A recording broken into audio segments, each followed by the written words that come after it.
And I'm going to hand it over to Reb Chaya.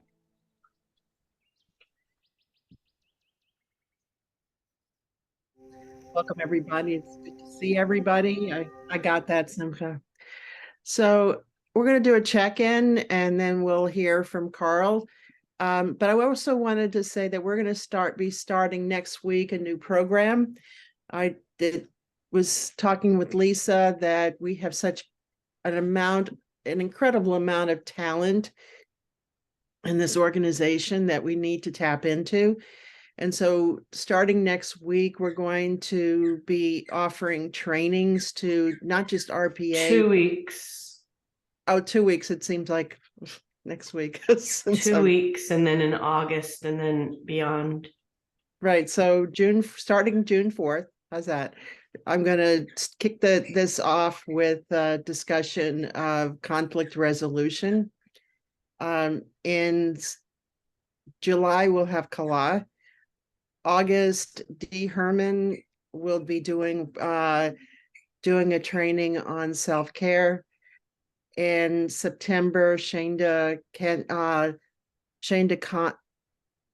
Khan will be doing one on resilience. In October, Jay Weinstein will do one on secondary mourning for clergy. And I'm looking for, and I think Ann Brenner might be available in November. So I'm also looking for a training in December. If I don't get volunteers, I will be calling. So, it's going to be an exciting opportunity for us to have some exposure and to also use our training muscles here. Yes, I will. And so let's do a check-in. So also I'm doing a training. Well, I'll do a check-in because David asked me to do a check-in. I'm doing a training on May 30th for the National Beit Kolim on facing disasters, which is kind of a next phase of what it was like to work with the Surfside families and survivors. So go on the National Beit Kolim. It'll be in the newsletter, the link. And David has offered to give that one a free pass for everybody. And I'm excited because I'm going to Germany in October to honor my ancestors. So I'm excited. So David, can you show yourself and check in just briefly, because we have a lot going on. We have to get off by 2. Yeah, just a few sentences, everybody. We got to move through. We love you, though. Okay, I'm going to pass. Thank you so much for welcoming me. Bye. I just have to say that David and I shared a retreat, and it was so much fun meeting David in real life. Judith, you're next. Yes, I'm doing lots of counseling, one-on-one counseling. In my synagogue, I'm leading some classes comparing Buddhism with Judaism, which is just also a lot of fun. And I'm isolating at home for the last 3 years away from COVID because of being elderly, and my husband even more elderly. So I'm isolated but productive. That's me. Matya? And beautiful, by the way. Oh, yes. Matya? So we're downsizing a lot and making our house safe so we can age in place. And what that means is I'm finding books that I haven't read in years and files that I forgot that I had written and music that we put out on CD that's really good. Sylvia? That's awesome. Yes. Sylvia? I'm just in a hard place right now. I'm still primary caregiver for my mom, who's almost 103. And I was the medical POA for a friend who died on Monday. And I'm recovering from strep, which I got from cuddling with my 3-year-old granddaughter. Refuah Shlema. Thank goodness for amoxicillin. I feel better today for the first time. Good. Carl? So I actually thought that when I got ordained and gave up my legal practice and gave up my mediation practice, I'd have lots of free time. And I was wrong. so so I've just been really busy, happily busy. I did take a trip. I went to Italy for 10 days. It was really wonderful. Debbie and I just booked a trip to Israel for October. It will be my first time back in 40 years, and it'll actually be my wife's first time ever. The whole family's been in Israel and not my wife, so we're going there. So I'm excited, and I'm excited to talk to everybody here today. Simcha? We're excited to So- have Simcha. Go ahead. I'm trying to work less and write more. I'm going to be 72 on July 1st, and I've decided to just close the doors on my psychotherapy practice. That is to say, not take any new clients, but I still have plenty of clients I'm still seeing. I'm trying to consolidate my time and make more time available for writing this book I've been researching on climate grief. I've set a 2-year goal for myself to do the research for the next year and do the writing the following year. We'll see how that works because life has its own way of doing things. That's in between dealing with doctors, being in cardiac rehab, having 3, sometimes 4 people in our home as Airbnb guests, and continuing to do various pieces of maintenance on a almost 100-year house, and making sure that the dog pees outside rather than inside. Other than that, life goes on. Thank you, Simcha. Shamati. Shamati. Shandel?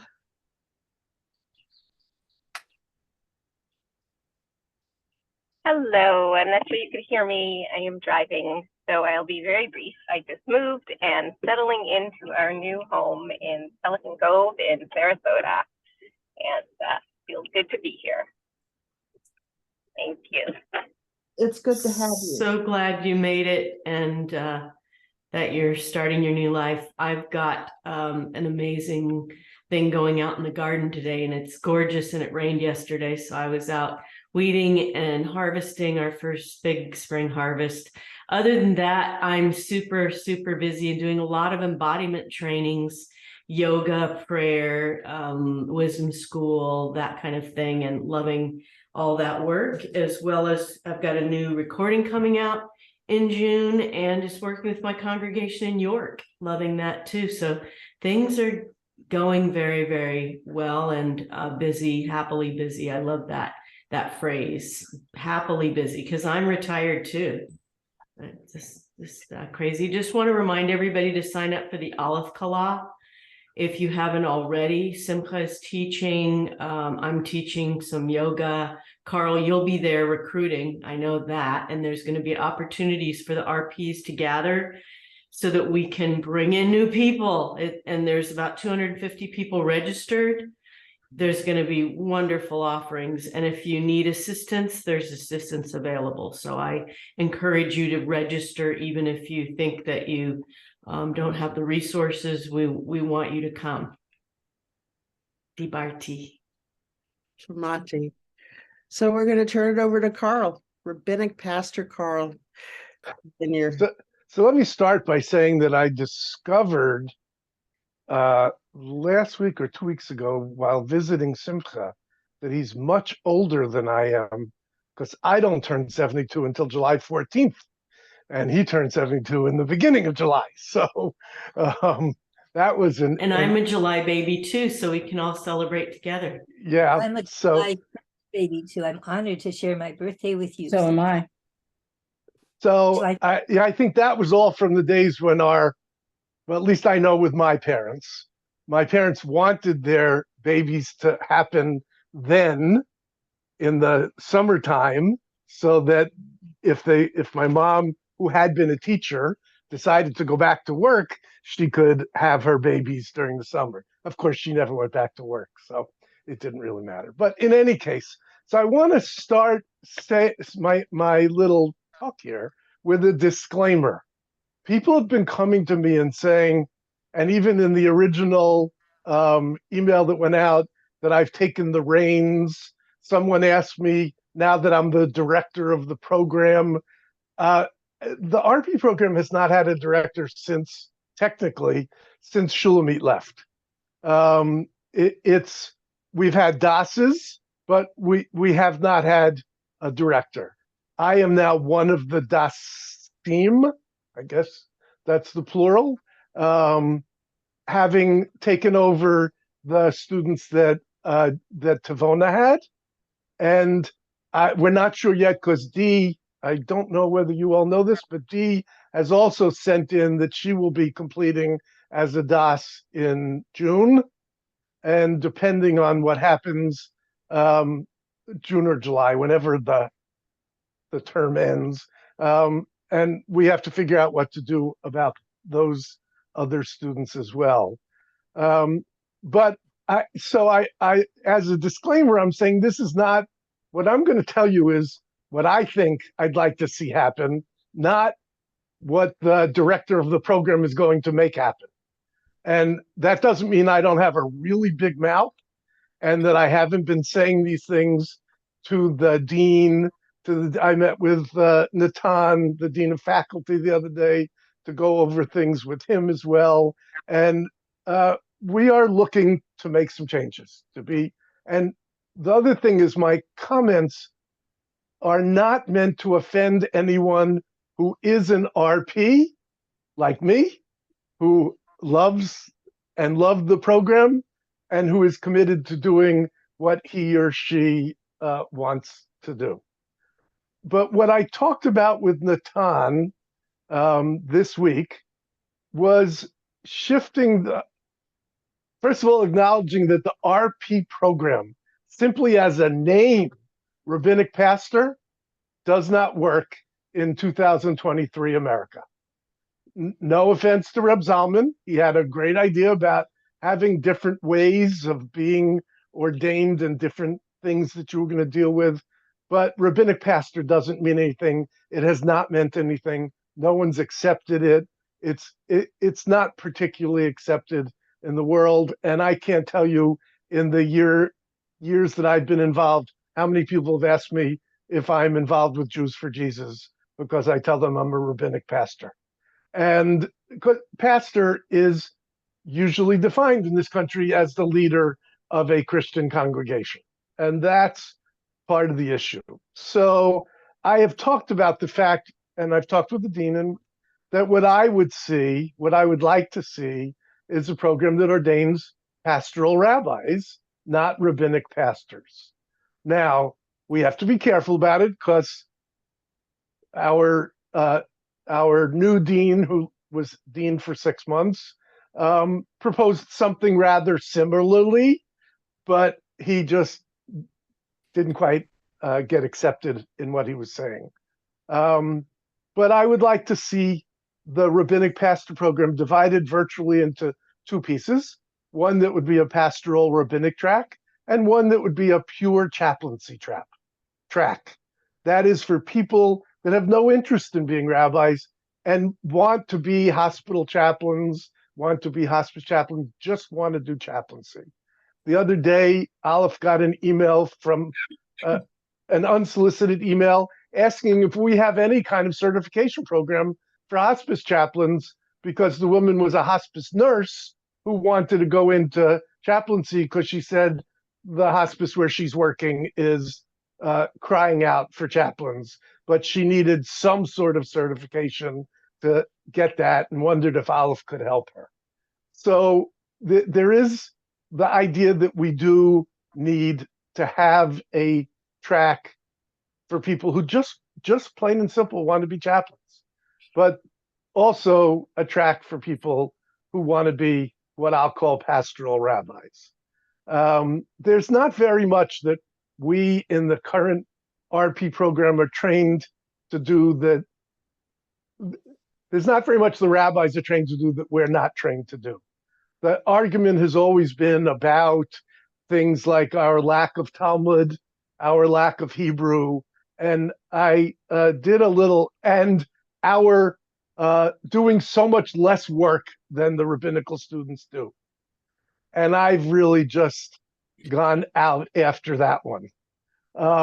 So I did an arithmetic calculation of how many hours rabbinic pastors spend in doing work to get ordained versus rabbinic students, and taking in our 4 units of CPE, that comes out to 1,600 hours, which effectively is 20 classes. And when you add that all in, we are doing within a couple of what Aleph calls units of what the rabbinic students do, if not more. You know, it depends. Also, we have not had a lot of Smicha week classes that count towards our requirements. The rabbinic students have a lot of them, so that they're able to do, you know, in 4 years, they do 8 classes that take them half or a third of the amount of time. And I want you to know, I spent a lot of time doing the arithmetic. This is 8 hours. This is 20 hours. This is, and by the time I was finished, I could show that they should stop, that people in Aleph should stop having the conversation that people become RPs because they want to work less. You will note, by the way, that if you go to the Aleph website now, on the page for rabbinic pastors as a path, it no longer says rabbinic pastors desire to serve but don't have the, I forget what it said, life circumstances or whatever that gives them the capability of the depth of study. It no longer says that. Thank God. Now says that our RPs prefer to work in the pastoral domain. And that's what we have argued about for a long time. And it actually took having a dean that I just said, this is insulting. It's time to stop having this insulting conversation that we're not capable. The other piece that we've had to fight off is that people become RPs because they don't want their Hebrew, they don't have their Hebrew, they don't want to get their Hebrew. And I have watched RPs for the 6+ years that I've been involved work really hard to get their Hebrew up to the same level that the rabbinic students are getting it to. I said, whatever that competency is, we need to stop the conversation that RPs don't have this and RPs don't have that and RPs don't have that. And then we can work on what we do have and what we want. So if I had to say what my vision is, it's a shift in curriculum sufficient that we could be called pastoral rabbis, which means bringing in more pastoral counseling type classes, things about disaster relief, you know, classes, and like you're talking about trainings now, having, you know, not just pastoral counseling 1 and 2, but pastoral counseling 3 and 4, and then to look at the other demands of us, like the Midrash class. You were already gone. Sylvia, were you in the Midrash with Reb Vivi? So a bunch of us needed a Midrash class to meet the requirement, and Vivi Mayer did a Midrash for rabbinic pastors, and the whole class was aimed at doing pastoral work. And when I talked to Natan, I said, we could be doing the same thing with a Talmud class, because if your concern is that rabbis should be having the ability to use source work when they're doing their counseling, their rabbinic counseling, then we could do the same thing. And he understood that. So now we're going to be looking at what is the curriculum have to look like and how long will it take us to get it shifted. And that's the vision. Now, all that having been said, so I have an interim dean who sees what I see. I have a dean of faculty who sees what I see. I don't know that we have an Aleph board that sees that yet. So there's work to be done, but the idea is to, the other thing is a few enough classes extra that if anyone who is already an RP would like to become a pastoral rabbi, would like a rabbinic ordination, that we could go back and do a couple more classes and get that ordination. It's not a lot, but maybe a Talmud for pastoral rabbis whatever the feeling is that's not there enough. The other thing is the pastoral rabbis might do more classes in pastoral counseling subjects like dispute resolution that I cannot believe we have not been training, well, actually all of our rabbis, like anything that, interfaith couples, working with disaster, working with, pandemic things. We've seen the need for pastoral counselors. We've seen that the population is desperately in need for that kind of spiritual guidance that they've not gotten, and that rabbis in none of the seminaries are sufficiently trained. So we could, there could be some place for pastoral rabbis to do 2 or 3 CPEs, not 4. If they don't want to be board certified, they could do 2 or 3, but take all those other pastoral classes. So that's my vision. Will it happen? I'm hopeful, pleasantly hopeful. Like happily busy, I'm pleasantly hopeful. So that's what we're looking at, and it hopefully aims at solving all the complaints we've had for years. The complaints about our title, the complaints about our treatment, the complaints about thinking that we're less than, which has always driven me crazy.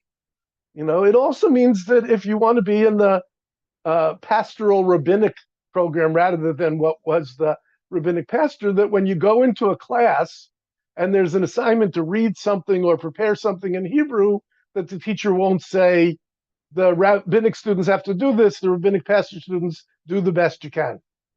That it will be the same. If you're in the same class, you have the same requirements.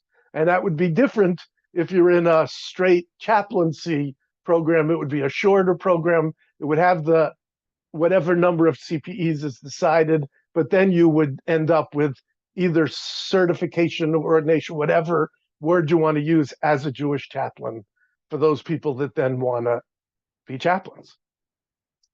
So that's my thoughts. I'd love your comments and whatever else you have to say about it.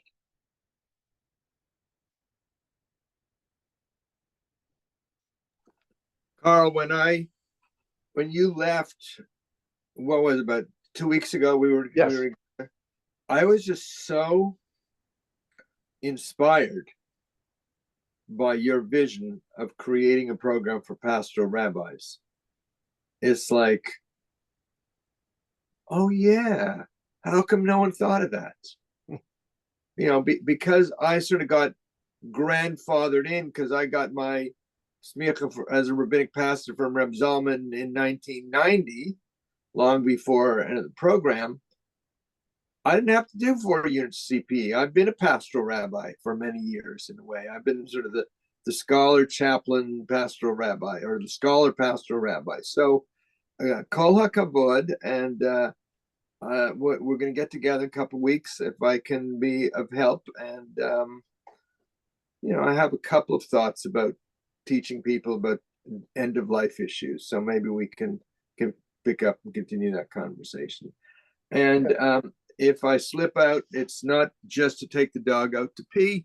It's because at some point I'm going to have to get myself downtown to RC graduation, where Barbara Brightman is being honored for her years of work developing spiritual direction at RRC. And I must say that I was in the first cadre of spiritual directors at RRC when that program first started. So we're gonna take a group photo before you leave, so don't leave before I get the photo. Get the photo soon. Okay, here's what I remembered when you were talking.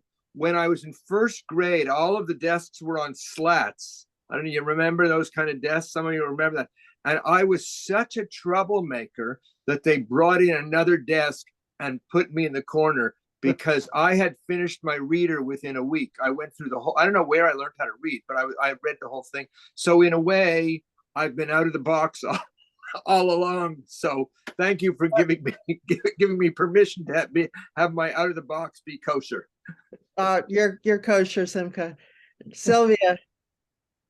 One of the thoughts I had was when I was an undergrad at Brown and as a biology major, but we all had to take physics and we had to take chemistry and we had to take all these things that were really geared for the physics, chemistry, and engineering majors, what they did for the biology majors. And I think that this is probably similar to what you're thinking about, Carl, is that when we got to physical chemistry, it was a wet lab that was specifically designed for biology majors. When I went to physics, they actually gave us an opportunity to take something that was specifically designed for biology majors, because nobody had told me I was learning disabled in math, which meant that I took some of my classes more than once, and then once I put the biology piece in, it was like, oh, I can do this.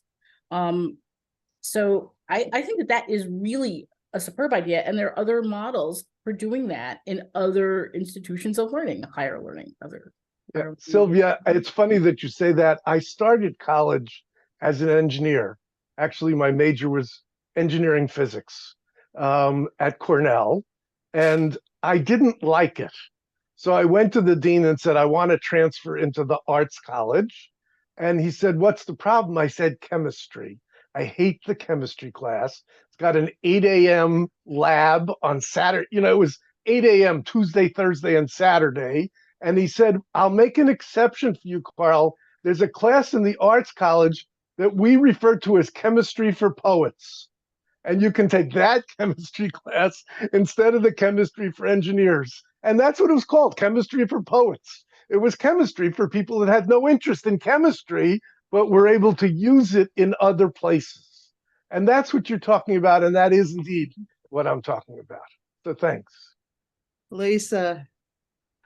Yeah, I took a couple of screenshots because we really need a new one for our, I'm gonna put my hand down. Sorry, everybody smile. Hi, Stacy. How are you? Everyone smile so I can get a good shot, then I'll ask my question. Oh, Stacy, just stop moving because we have to move She on. wants to sit down. Okay, There you thank go. you. Smile. Okay. So my question is how, this is the RPA, this is our association. How is that going to affect, this is the Rabbinic Pastors Association. Do we go to PRA?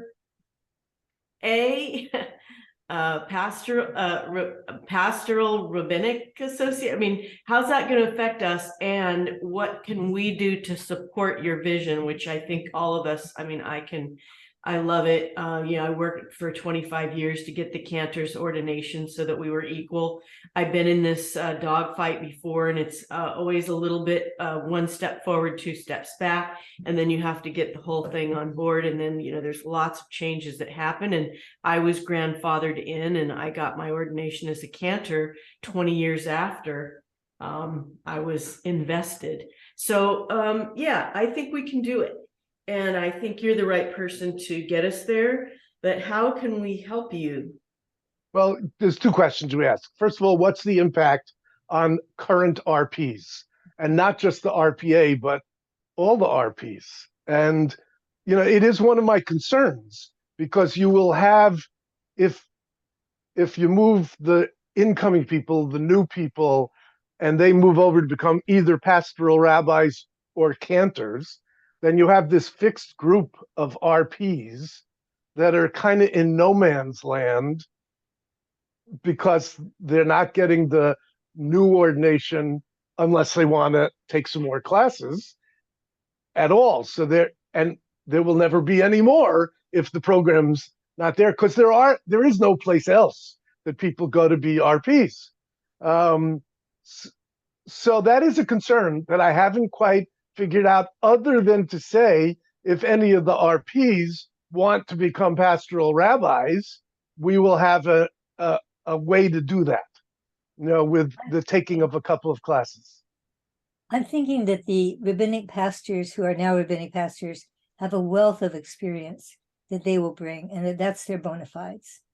And that and that you can call it the Rabbinic Pastor and Pastoral Rabbi Rabbinic Association.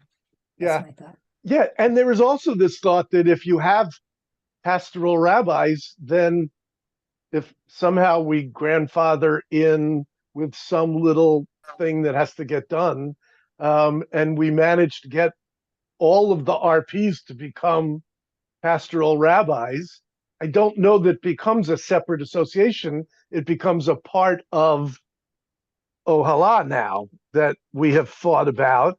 We just have our own little affinity group for people whose preference is pastoral work rather than whatever you call. You know, when I was talking to Reb Natan the other day, who's now the dean of faculty, and we were talking about the training that rabbis get, and he was ordained by an Orthodox rabbi in Israel. He said, I can tell you exactly what to do if a drop of your milk falls into your chicken soup. He said, but I have no training in pastoral counseling. And I said, now he's an academic, so he may not feel he needs that much. But I said to him, you know what, Rabbi, today, I'm active in a Reform congregation. I've been through 6 rabbis. I bet not one of them has been asked more than one halachic question in his or her entire time, but has had to do massive amounts of pastoral counseling for which they were not properly trained. Now, Yeah. I belong to a congregation where one of them is in jail because in his pastoral counseling, he fell in love with one of the congregants and paid to have his wife killed. So, but that's, yeah, you can laugh about it, but that was my It's congregation. not funny, and But the yeah, reform but movement Carl, is messed up. We I now have can laugh about it, but it was a similar horror. situation. That's why I'm smiling, because I hear you. But can I add something? So this is why I'm doing the trainings, because I've talked to clergy. Ohala is really excited about the trainings we're going to be doing, and the experience I've had in talking to the people I was spooked with, or even rabbis, they're not trained for At this. all. They're overwhelmed by trauma, by grief, because of all these people dying of COVID, or their elderly congregants, and so they're not dealing well with that. That they're at each other's throats. Unfortunately, they don't know what it's like to deal with conflict resolution, to deal with those kinds of things. So I really like the way, the direction of how you're doing this. And I can tell you that after 35 years of working as a social worker, I still have difficulty dealing with a disaster, and we're going to be, and so many other disasters have happened in the last 2 years, how we deal with that. And, so I think that's really key, not just the natural disasters, but gun violence, domestic violence, all these things that we're not really trained for in our program. And I think that's the experience that we can bring to our clergy brethren. So Yeah, thank and you. that is, and there's got to be some way, as Judith said, to have all that experience brought to bear in terms of what's going to be needed for moving forward. So not just that we train new people as pastoral rabbis, but how do we not take the people who've been RPs, who've been practicing it for all these years, and just ignore them, but have them brought in some fashion. Even, simply said, he was grandfathered in to that RP. How do we get our RPs grandfathered into pastoral rabbinics with the minimal amount of extra stuff necessary? Because as I said to, and I'll be real honest about this one, my Hebrew right now is awful. And it wasn't awful after my first year in the program, because I had Hebrew 1, Hebrew 2, some Hebrew tutoring. My Hebrew was actually pretty good. And now I've spent 5 years being asked not to do anything in Hebrew, nothing at all. And it's just, I'm 72 years old. Language is not one of those things that sticks. And I said, if I had been doing it all the way through, it might be better. But I don't want to go back now and have to start proving my Hebrew competency. It would it would be just too difficult. So there is going to be some extra, but we've got to see what works for all of the previously ordained RPs. Sylvia. I just got a request. Simcha. I just got a request to leave. I just got a request from Razel to go. So I just want to say, Okay. Lisa, I'm doing a 1-day bereavement counseling skills training June 4th, and I will send that. Please send it to me and I'll put it on the schedule. But wait, that's what time? A 1 day? That's all day when on June 4th. That's when our pastoral education's happening on June. All right. 4th. So, anyways, it'll be recorded. So miss okay. it. And Chai, I'd love to do something for you. I can't do it December because I'm going to be visiting Shanedale and Pelican Cove at that point in time. Okay. Thank you so much. But Thanks, Simcha. Thank you so much. And give mazel to everybody over at the graduation. Thanks for being flexible on the starting time. Okay. Okay. Thank you, Carl. Bye-bye. Sylvia.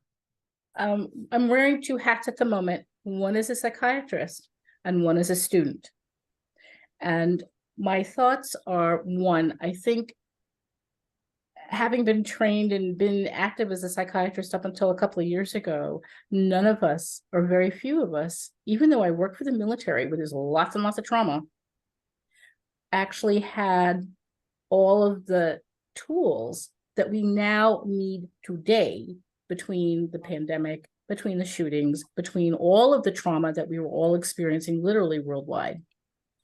So that I think that it would be extraordinarily wise to begin to include some of that training for all of us, not just the RP students, but for the student body as a whole, because all of us are going to have to meet that. I mean, I was shocked when I went to a Starbucks and they are using what they call a scanning gun to scan, like to pay for when people have ordered on their phone and they're paying on their phone.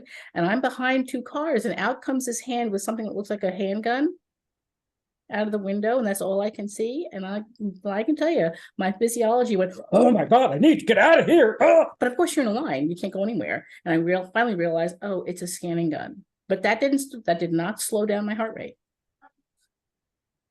And so this is constant. It's all around us all the time. And we all need training. We all are going to need training in how to deal with that, but us in particular.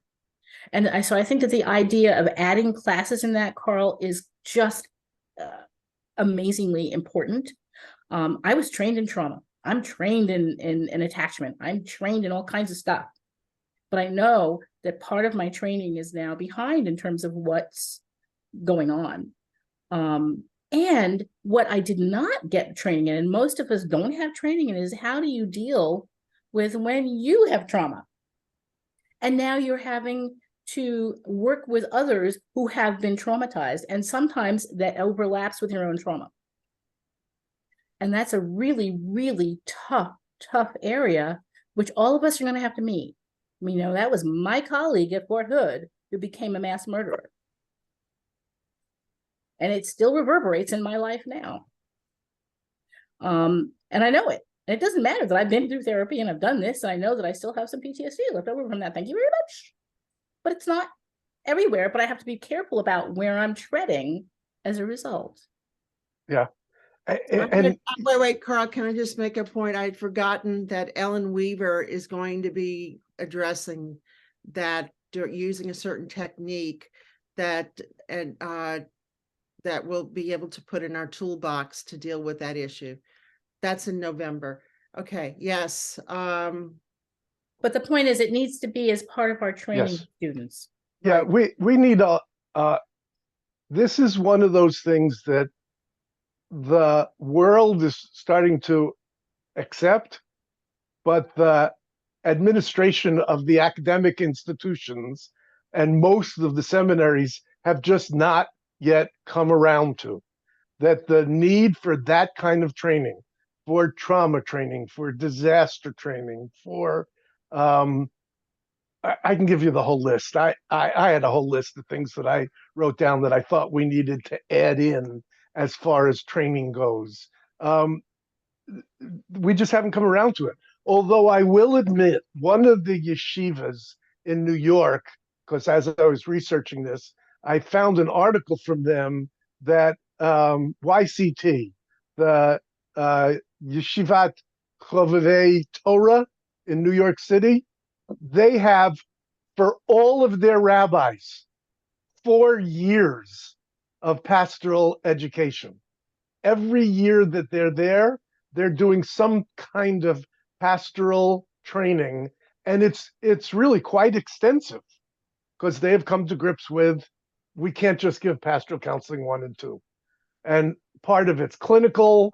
So that's for their rabbis. Now they're Orthodox rabbis being ordained there.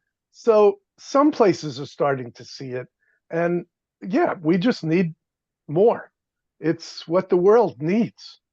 And by the way, somebody said something about rabbis being at each other's throats and not being able to deal with each other. They're also resigning left and right.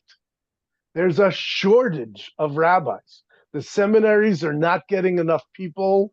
There aren't enough rabbis to do the work.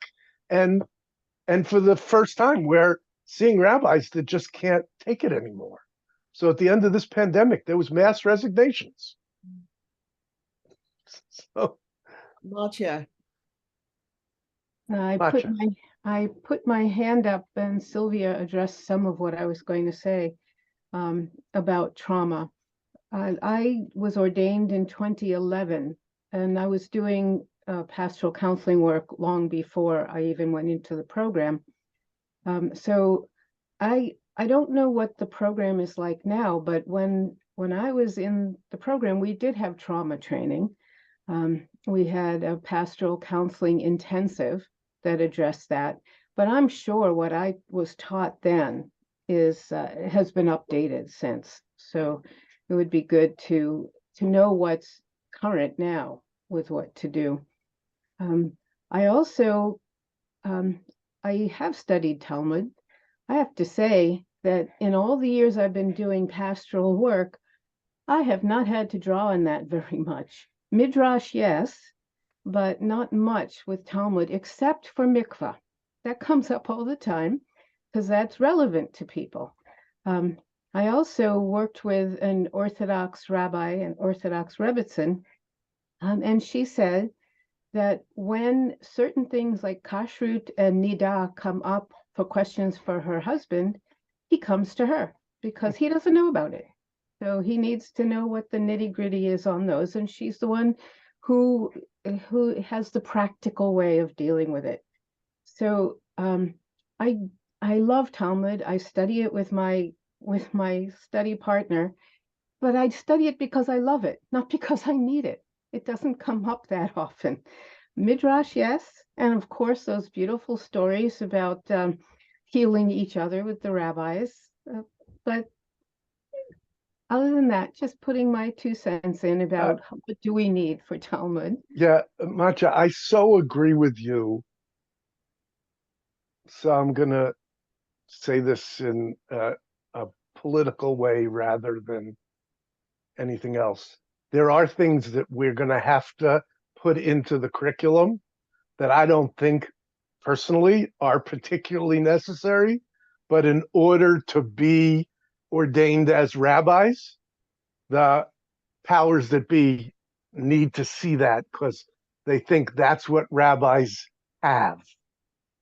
Now, I have a different way of looking at it. I look at what rabbis needed in Eastern Europe when they had other jobs and were called upon to answer halachic questions, and what do rabbis get called upon to do now, other than Orthodox rabbis, where they will have, Rabbi, I have to go outside the Eruv this week, this Shabbos. What am I going to do?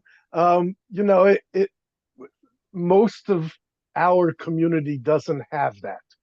But in order to be accepted as any kind of rabbi, even pastoral rabbi, there's at least going to have to be something.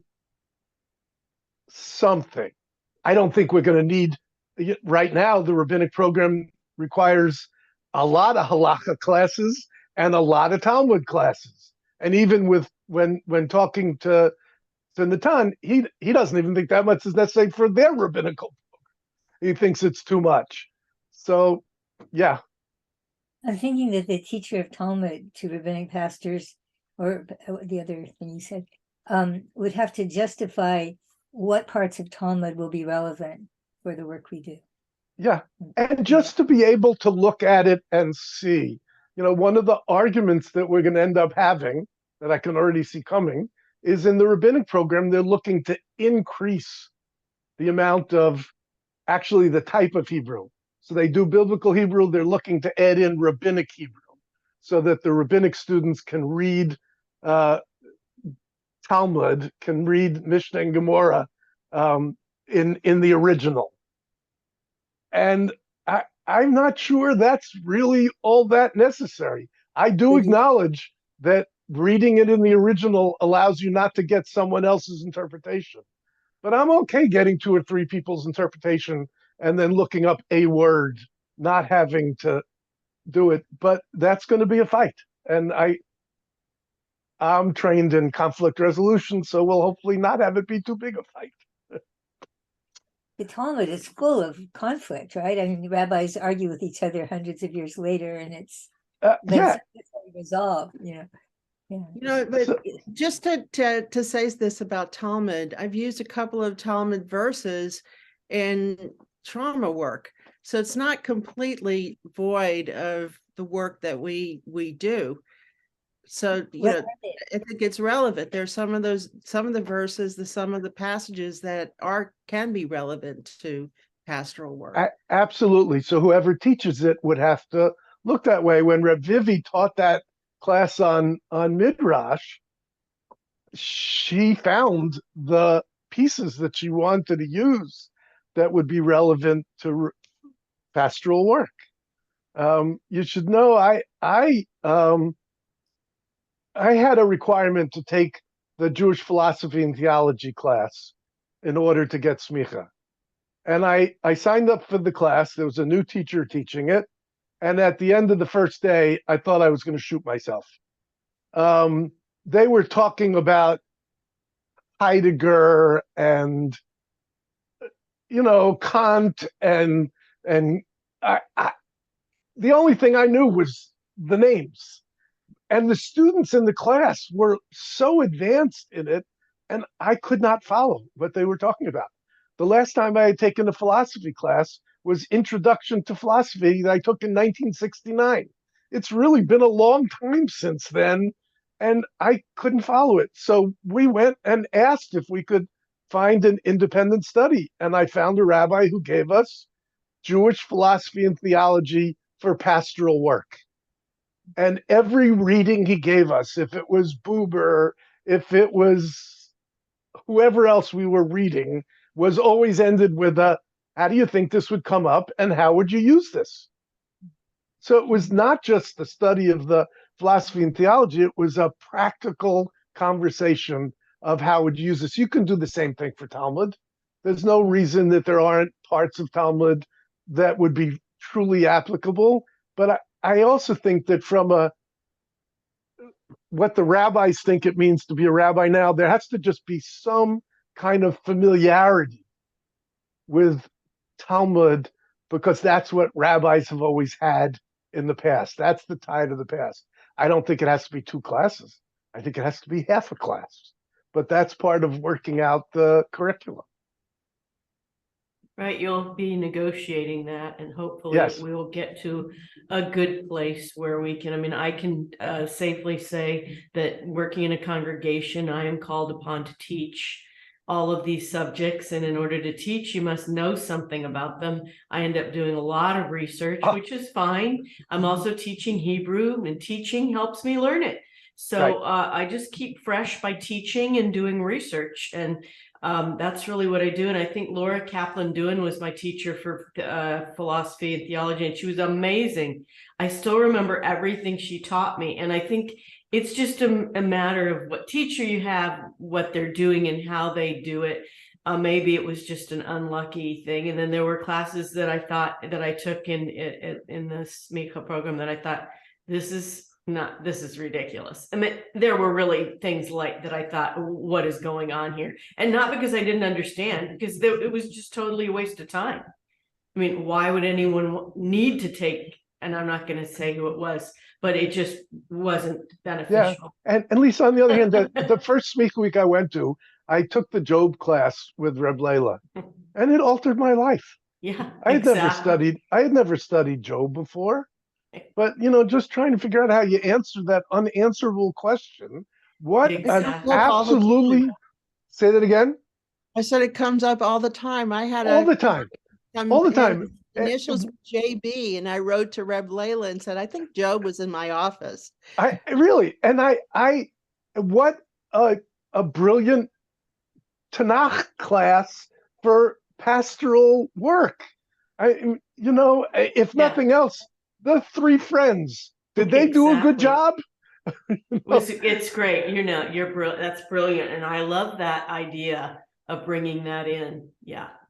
I have to, this has just been wonderful. I've just loved this. Thank you all so much for your presence. So the question was asked, what can you all do? You have to go. Okay. As I start negotiating, what you can all do is be there so that I can ask you questions and have you respond so that I can go and say, the RPs believe this, not just I believe this.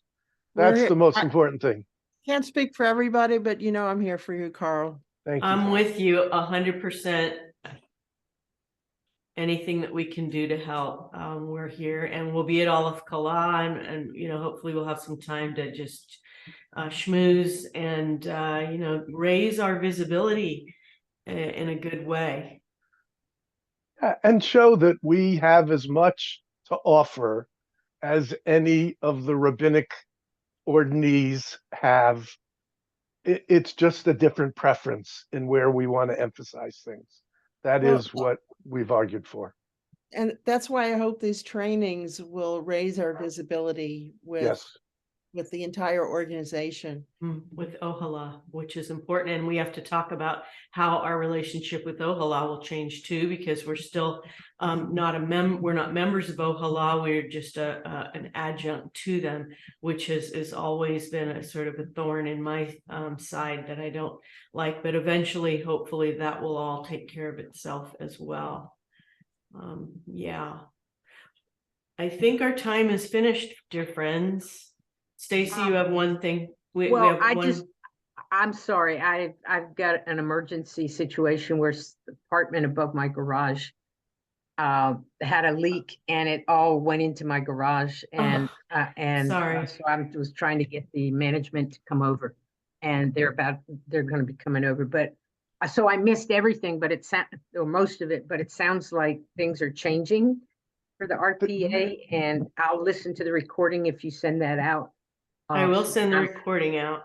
But I did want to say one thing to you before we close, and that is that that I have been fanning the flame for eco-chaplaincy since 2015, and for chaplaincy and the environment, I guess, would be what is now being coined. And there is the Chaplaincy Innovation Lab is partnering with the BTS Center in Maine, and they're doing programming, and they're to try to support people that are in chaplaincy in dealing whether they're involved in social environmental action, or whether they're in the field or dealing with people who are grieving around the issues of all these situations that are happening because of climate change. And so I just would say that if that appeals to you, or if you know people that it would appeal to, that you get hooked up with Chaplaincy Innovation Lab and just get their emails, or look at the BTS Center and see if there's ways that would support you. Thank Yeah. you. Thank you, Stacy. Yeah, Yeah. you can do a training for us because we're going to And- be doing and- some You can trainings. do a training. Okay, hold on, hold on. Lisa, And- one last thing. We talked Yes. about curriculum Hello. changes for the pastoral rabbi side. There is the other piece of it, which is having a chaplaincy program I for gotta people. go, but I'll listen to the recording. Thank you, Okay, Stacy. thank you. The maintenance guy's here and I need to take care of that. Thank you. All right. Bye. So there is that other piece of it. What does it take for someone that doesn't want to be a pastoral rabbi? That, we have someone in the program now who just wants to be a board certified chaplain, doesn't care about doing all that other stuff, has a job in mind that she wants to get in a hospital for which she needs to be a board certified chaplain, not a pastoral rabbi. So we want to have that available as well. And the truth is the idea came to me, and then AJR out in California is doing that now. They Yes. have a rabbinic training and they have a chaplaincy training. And Yeah. that's, and that would involve our being more involved in the CPE units and more involved in doing what Stacy just said. Part of the chaplaincy training would be, what do you train people in as chaplains? And, Mhm. there could be cross listings in the program, but we'll have multiple stuff. There's also movement chaplaincy Yes. now, which is about, all Yeah, kinds of and what's that. really interesting, just the movement chaplaincy stuff, which is great work, by the way. It really is. We have an RP student who's leaving and going into the rabbinic program because as she started to do trainings in social action related pastoral work, she found that being an RP wasn't going to do her any good. She kept Yep. getting turned down for programs. Yeah. So for her, if we switch over and create a pastoral rabbi program, she'll jump at it. I just want to say to everybody that, I'm an RP and I was ordained as an RP, and they call me Rabbi and I'm Reb Lisa and I own that. And I don't have any issues taking the 5 years I spent in that program using my title. When I'm at the temple, they call me Cantor. When I'm at the nursing homes, they call me Rabbi. And that's what I'm comfortable with. And I go by Reb Cantor. That's my title. Right. And no one telling me that I'm not good enough is going to change who we are, because we are all rabbis in our own way. We are teachers. We use our training to help and heal, and that's the message I have. The only one keeping us down is us.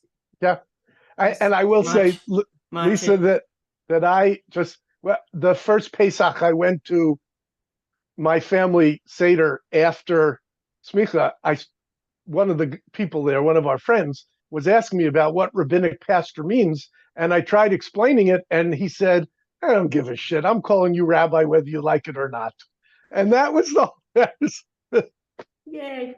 And in fact, that's what Rabbi is teacher, so we're teaching. So Matcha. Reb Yeah. Zalman used to say that when we're doing this work, we are rabbis. yes. And I really believe that the training that we have qualifies for this, whether or not we got the level of smicha that the other ones did. I did. Yeah, I feel like I did, and I did the work I needed because I don't have a Talmud class. I took a Talmud on the side. I taken Torah, my Hebrew stuff. Everything is good.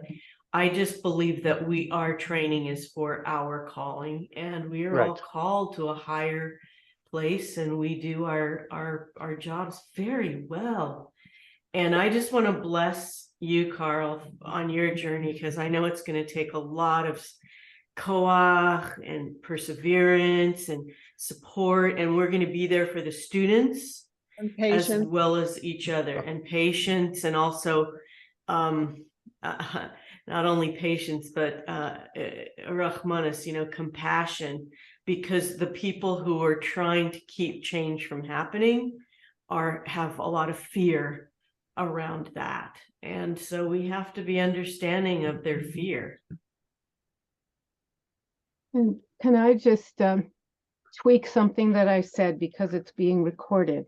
That Reb Zalman said that when people call us rabbi, when we're doing this work, that we are rabbis doing the work. That even though we're not ordained as rabbis, when people call us rabbi, that's who we are to them.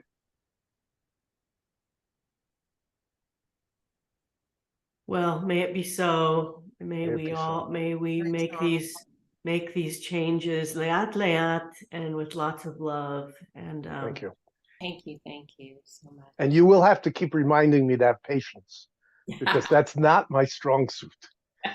Because these things are so obvious to me that Come I to don't. a conflict resolution training. Yeah, and you know that I was trained as a mediator. I spent a lot of years having loads of patience working with couples, but then I had to come home and had none. So this is about me personally, and I got to keep remembering that, to take myself out of it, and then I'll have the patience. I can remind you of that every once in a while, Carl. You Every will time we have meet, to. if you want. Yes. Exactly. All right, dear friends.